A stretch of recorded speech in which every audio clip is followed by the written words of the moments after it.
Hey guys, welcome to Let's Play Chrono Cross. Last time we explored the second and third floors of Chronopolis. This time we're heading up to the fourth floor. By the way, B1 is an area you can't actually go to yet, or if you can, you can't proceed all the way through it yet, so we'll go there later. But yeah, the story around here is really intense and really weird.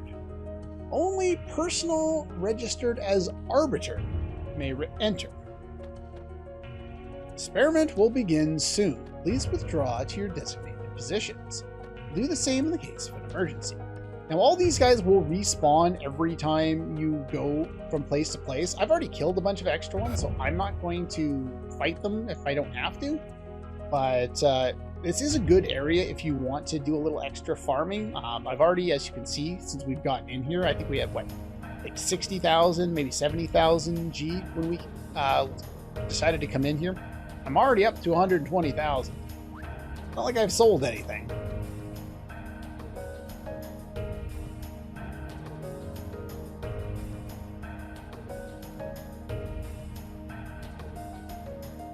Alright, what do we got going on here? In the 11th century, a scientist by the name of Leko indicated the possibility of time travel through the use of a time egg, which utilizes miniature black holes. Whether this could be possible or not is still the subject of intense debate. No conclusions have been made.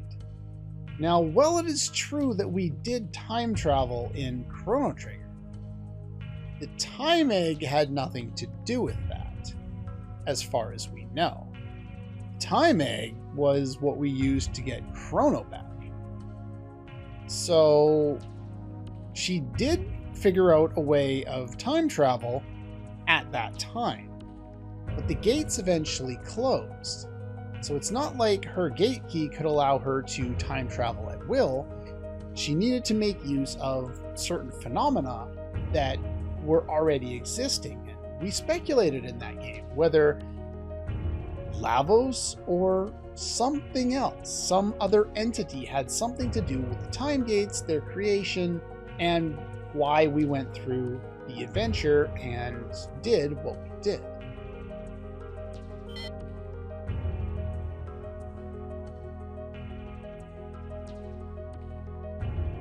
According to her theory, by rotating a single point of supergravity, space-time continuum can be drawn in, thus making it possible to transform that single point which pulls in everything else into a ring formation. Using the ring as a gate between dimensions, it should be possible to travel back and forth between various space-times. Now, I like the idea of what we did in Chrono Trigger being, instead of trying to apply science to it. Like, I know that we do this a lot more now. Like, if you look at Star Trek, the reboot films, if you want to call them a reboot, they focus a lot more on the weirdly science-y stuff than even Star Trek did before. Like, they did lots of things with the trying to explain it, but it basically comes down to how Futurama explained it. You know, in Star Trek, you had this really complicated problem with science mumbo jumbo that nobody understood, and they just compared it to a metaphor and then, like, putting air into a balloon and then it blows up. Basically something like that. But they're trying to do a lot more of that here, of explaining far more than they really need to. Just leave it. It was a 1995 game. You don't need to apply scientific theory to it. But that's what they're choosing to do here. So let's roll with it and see what we get. Time eggs may have already existed during the reign of the ancient dynasty we heard legends about. And which dynasty would that be? We shouldn't have to rely on theories from an ancient civilization that may not have even existed. How do you have a theory from them if they don't exist? Video game? Are you okay? Do you know what you're talking about? We can do this ourselves. The legends say they altered time using the time egg. In a sense, we did. The time egg allowed us to go to a frozen point in time and remove Chrono before he died. There isn't even any evidence to prove that the ancient dynasties ever existed. The experiment should be starting soon. After we discovered an unusual gravitational field in the barren sea of El Nido, we built artificial islands and established Chronopolis. This was all done to facilitate our top secret research. But now our research is about to come to its end. Once the final adjustments are made, the experiment will commence. Now, they keep talking about the sea here as having nothing in it. But and obviously, these guys are from the future. We saw as much as soon as we walked through the door. But we're in the past, outside, and there are islands everywhere. What exactly is going on here? Just a matter of time. Everyone should keep up their work. The chief hasn't returned yet. We'll have to hold off until he gets back. Time is not absolute, but elastic. It is both relative and subjective. Individual differences emerge as time changes. Perhaps people, all life forms, exist in their own separate strands of time. Is time independent, marching to the beat of its own drum? Ridiculous. Reminds me of some of the NPCs we spoke to in Zeal.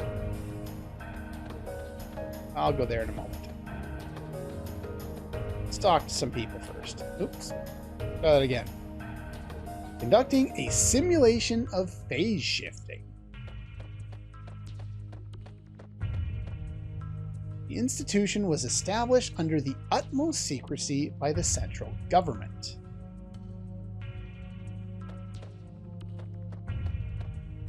We may appear to be a military research center. The actual subject of our research is time itself. The lost ancient magical civilization of Zeal. It really did exist. Someone may have even traveled through time to this period.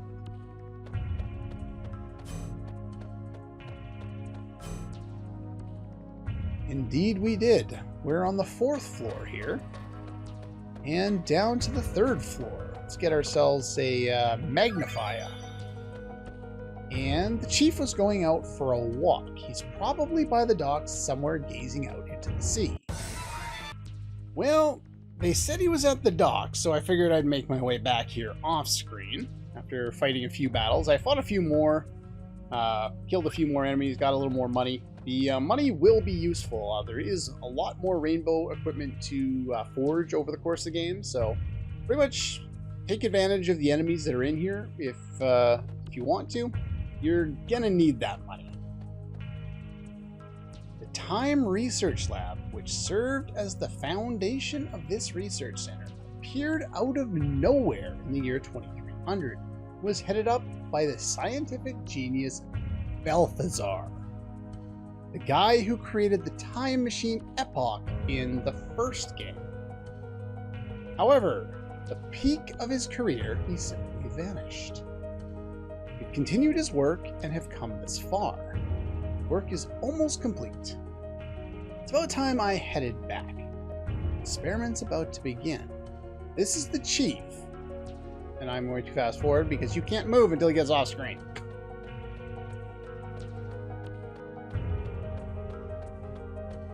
Well, last episode we really delved into a whole bunch of stuff when it came to, referencing back to Chrono Trigger and Lavos and whatever this time bullshit is.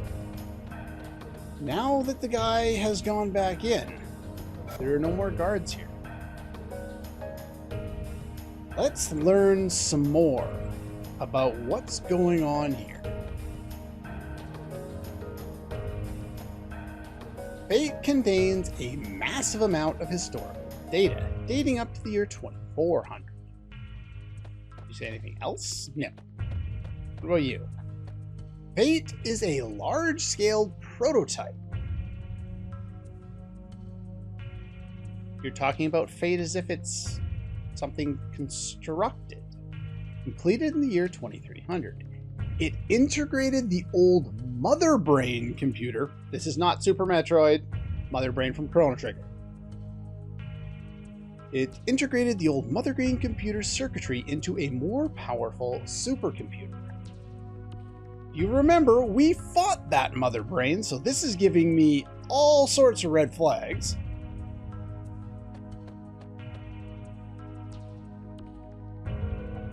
This is the observation room. This is where we observe the two parallel worlds. They know about it.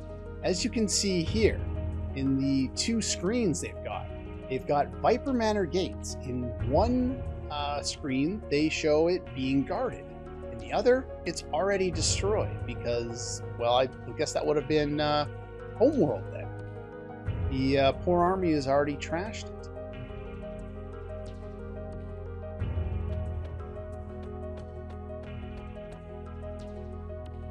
The main computer of Chronopolis is called Fate. So all this time they've been talking about Fate manipulating people, Fate observing people. Fate is the supercomputer comprised of the Mother Brain circuitry and a larger supercomputer. It is the main computer of Chronopolis. Huh. The record of Fate is exposed. Two worlds that are so close in nature, yet so far removed from one another, exist in separate dimensions. Here they're indicated by 1 and 2. These worlds are under the constant observation of and are guided by the main computer of Chronopolis, Fate.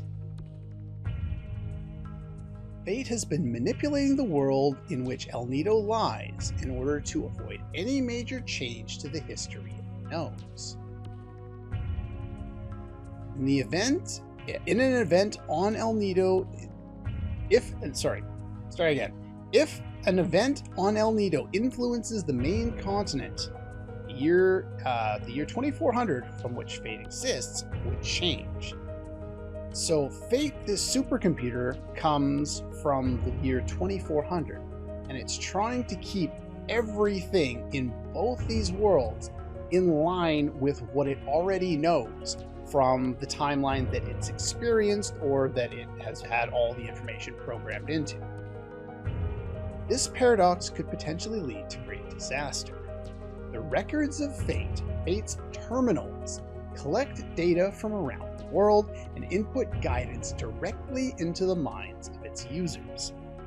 Now, if you remember back in Arnie Village, they lined up to consult the record of Fate on what to do. It is literally manipulating everyone. Anyone who touches a record of Fate. Maybe even us. In this covert manner, Fate is able to control the lives of people without them knowing. Guided by Fate, the people of El Nido lead harmless lives. In a sense, they are nothing more than the puppets of Fate. An instruction to the young girl of Arnie in one world to give up on going to the main continent to become a poet. So if you remember, one of them was a poet, the other gave up on that dream. She worked in the bar in Arnie Village. An instruction to the man in Arnie 2 to give up on becoming a fisherman and worship Mojo instead. Plan to avoid any point of contact with the main continent so as not to affect history. So the fact that we haven't been able to leave El Nido and go to the larger world of Chrono Trigger is not only already part of the story, it's actively being pursued and reinforced by this supercomputer. We're being prevented from going outside of El Nido. Ever since the formation of the Dead Sea 10 years ago. Now, 14 years ago, Surge and the Storm and his father ends up in Chronopolis, and then something happens. 10 years ago, Surge dies, and the two worlds split. At that point 10 years ago, the formation of the Dead Sea in one of the worlds occurred. Fate has been unable to intervene directly with World 1. Now, World 1 is going to be Homeworld.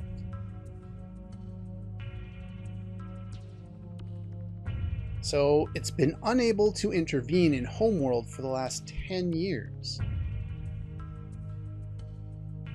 The best Fate could do was cross the dimensions and receive data through the records of Fate.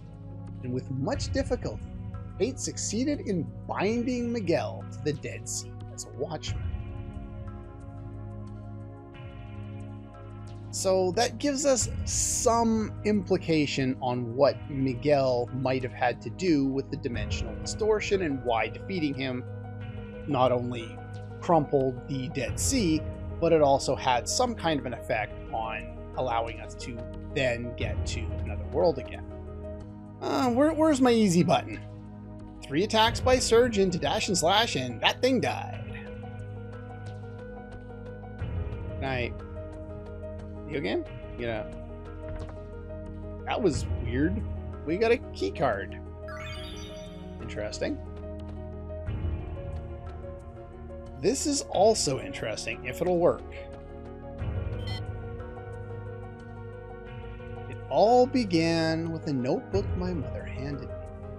She told me she found it while cleaning out the closet. An old notebook covered with mold.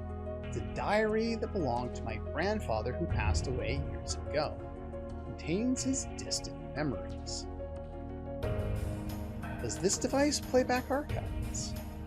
Someone's memoirs. Wonder if you still remember. We first met and our many adventures. All seemed like a dream. We ran like the wind during those warm summer days long ago. You were a piece of a star that fell from the sky.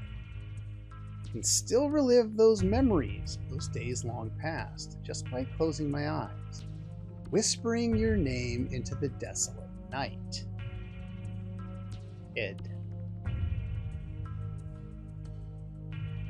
Radical Dreamers is included in the Chrono Cross Radical Dreamers Edition game. It is a visual novel with some story paths, and I have not played it. I don't know why it has a French subtitle. But this information here, and I'll bring this up again because it just makes a lot of sense to bring it up. Well, I'll give you an extra little bit here. Yeah, Radical Dreamers in this game refers to the band of thieves that Kid is a part of. Magical Dreamers is the band that Nikki is a part of. There is a conversation with a comrade. Are you ready?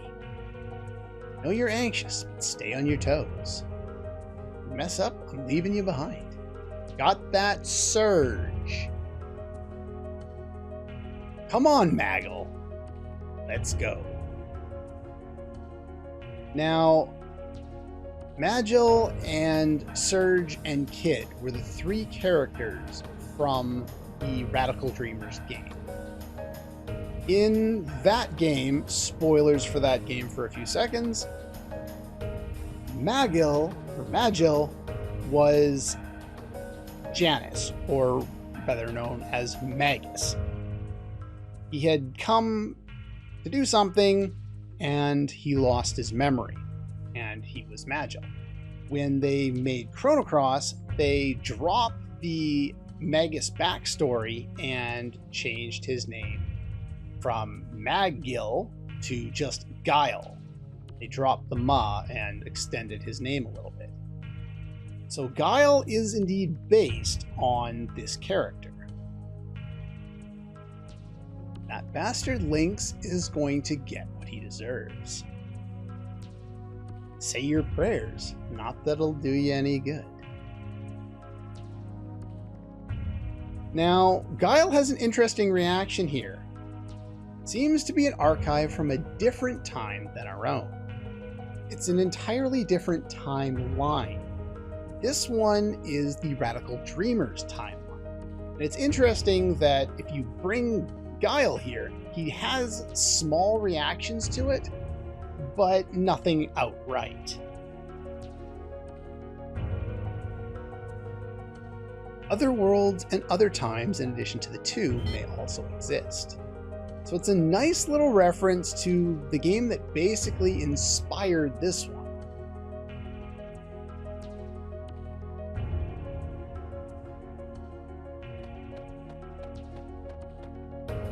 There is so much in this room that is just really cool. The records of fate everywhere.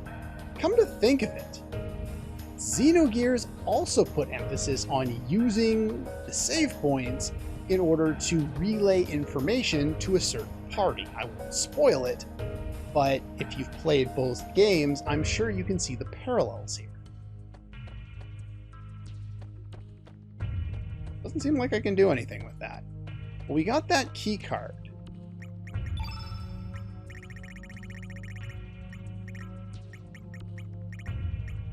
Security pass built with futuristic technology makes it impossible to duplicate. Things are always impossible until they're not.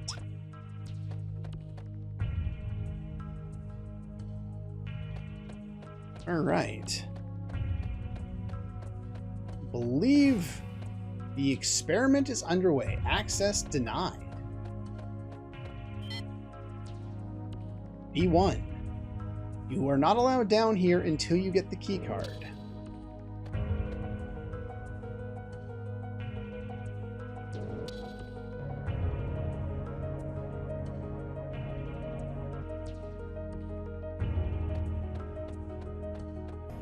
Okay, I finished off those two guys, went back and saved, and of course they respawn, so I had to kill them again. Now we get to the end. Only personnel registered as Arbiter may enter. Please conduct security check for verification. Unauthorized entry or tampering with security system will result in death.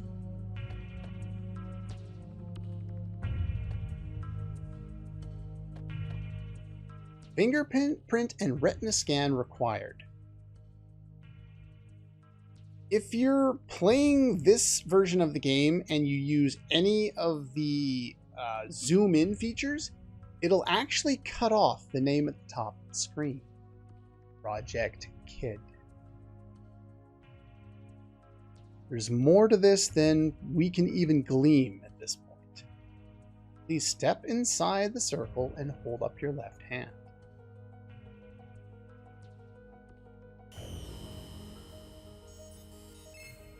Analysis complete. Fingerprint, retina, and C-class DNA all clear. Data discrepancy due to aging within permissible range. 96% confirmation that the individual is the last registered arbiter. Access granted. Welcome back, Chrono Trigger. Lynx once called us this as well. That is indeed why. Lynx needed Surge's form to get in here. Remember, he told us to come here. This is where he was headed. Lynx, presumably, is inside. Lynx must be already inside, along with the frozen flame. With that, I'm going to go over my setup and call it a day. There is a massive scene inside. There is a lot to talk about, but we're at the end of an area. Of course, there's going to be a boss fight. The black plate will be invaluable on Surge here and will mean I won't have to heal. Magic seal, sunglasses, dragon's glory. If you don't have the sunglasses, don't worry about it. not that critical. I'm just trying to do as much damage as possible. Over here, we got our prism stuff, power seal. I actually do want the Dreamer's bandanas just so that I have that extra elemental power at the start. And we have a stamina belt over here on Guile because his innate stamina recovery is 8, which is abysmal. And other than his terrible element growth, it's his greatest weakness. So I've done this to fix that. He's not really going to serve a lot of purpose in this fight, but I already had him all set up, so I changed 2 elements and called it a day. As far as elements go, you probably want that summon on Surge. Some white elements. I've got these, full revival. Probably don't need that, but black plate on, he's going to have a hard time dying. Someone is going to want magnify. Everyone's going to want some nice elements. You could have Vigor on there if you want to go a different route. I've shown a lot of physical routes in this game, so I'm going to show a magical one when we go here.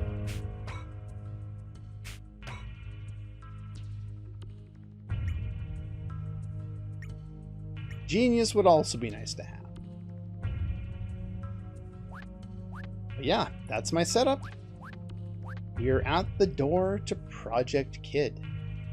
Beyond it, Frozen Flame, Lynx, and a fuck ton of plot dumping await us. That's all for this one. And I'll see you guys next time.